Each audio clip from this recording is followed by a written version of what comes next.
Now, a very popular business model that I see, particularly with students, is what we call the freemium model. And this is a relatively newer business model. It's been around for several decades or so, but has becoming quite popular as of recently, especially with the kind of resurgence of app development and all those different things. So we're going to talk about what a freemium model is, as well as some of the challenges associated with executing the freemium model. So for starters, let's talk about really how the freemium model works. Really, it's quite simple. It creates two classes of customers. And so we have what are called our free users. And then we have a second class that are our paid users. And so the way that this model works is I provide different services for the free users versus the paid users. And so free users are obviously not paying anything to me, but I'm providing some kind of services for. And so there's some sort of limitation to those services. And then the paid users have some kind of premium content. And by allowing free users to have access to some content, what I'm hoping is that these free users become these paid users. If you think about the basic concept of a funnel, and every company kind of has a different strategy for acquiring customers, the freemium model is good from the standpoint that if something is free, people are exponentially more likely to try a service than if it's paid for. So instead of if you charged $1 per month, there are still people that wouldn't take the assumed risk of trying the service and paying $1 and obviously being out of money. Now that sounds completely ridiculous, but it's certainly true. And so by offering the service for free, what I'm hoping is that someone is a free user and will try the service and will get a feel for some of the different features and benefits that I offer. But those features and benefits don't completely solve their problem. And so in order to really, get the full benefits, of course, I become a paid user, which is the end result that the company is looking for. And so what the company is essentially trying to do in this case is use the free users as a acquisition method to get people into the funnel in the hopes of converting those free users into paid users. Now, this depends on a couple of different things, right? For starters, it depends upon the free service that you provide. In some instances, many people are completely okay with the free service. Take Spotify, for example. Chances are, if you use Spotify, you are likely to be a free user. Now, there are certain advantages to going with a paid-for Spotify account, such as downloadable content, access to maybe higher quality audio. But for a large percentage of people, they're completely okay with not having access to those features and are therefore providing the service for or using the service for free. Now, this works against the freemium model because the problem is, although a service is free for the user, that doesn't make it free to provide.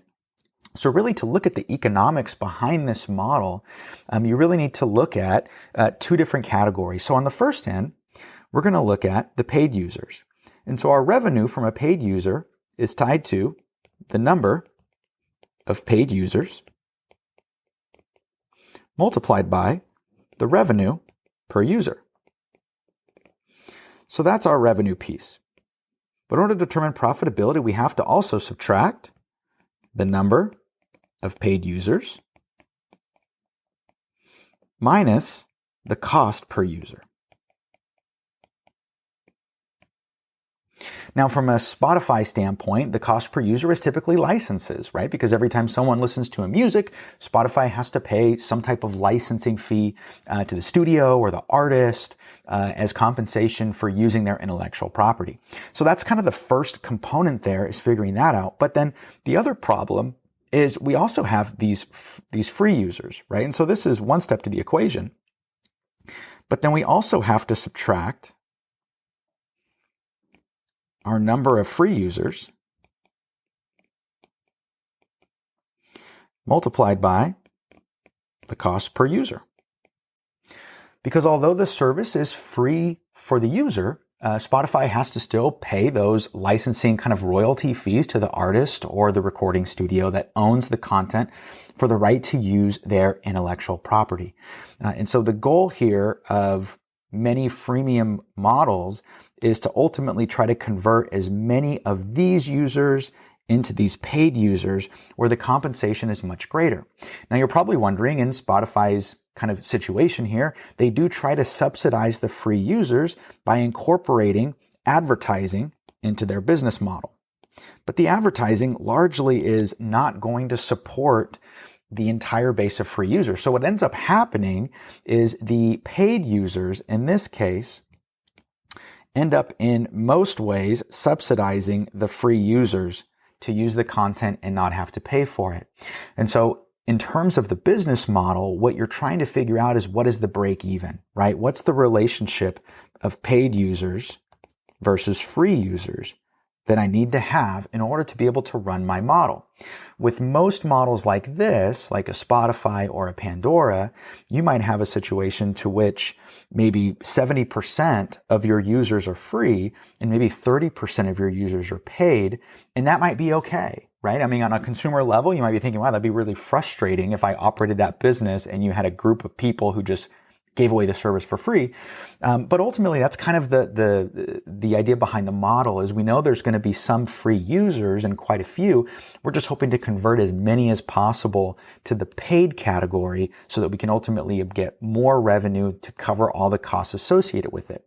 So a couple of things regarding the freemium model as we wrap up. The first thing is you can't give away all of your services for free, right? Ultimately, if the free service is really, really good in itself, you might not encourage people to make this jump down here to become a paid user. That might be perfectly fine staying in this area here simply because of the fact that the service is pretty good and the benefit or the value of becoming paid isn't that significant. Now, the other thing is this does not mean that we can't offer some workable solution to our free users because this is going to hurt the number of acquisitions or the number of free users. And we know that in order to get to more paid users, I have to have a lot of free users. So I can't make the service terrible. Otherwise, people are going to use the free service and they're just going to leave.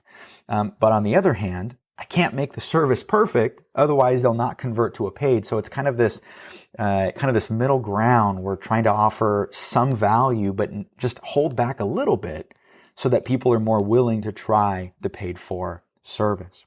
Now, one way to get around this, what people do is they offer a free trial.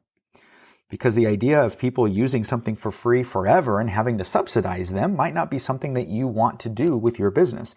So by offering a free trial, what we do is we allow people still the ability to try the service, much like a free user, but we include a cutoff date where we say, well, at this point, you should have enough familiarity with using the service to make an intelligent decision as to whether or not it's worth the money for you, to which case you need to pay for it or not.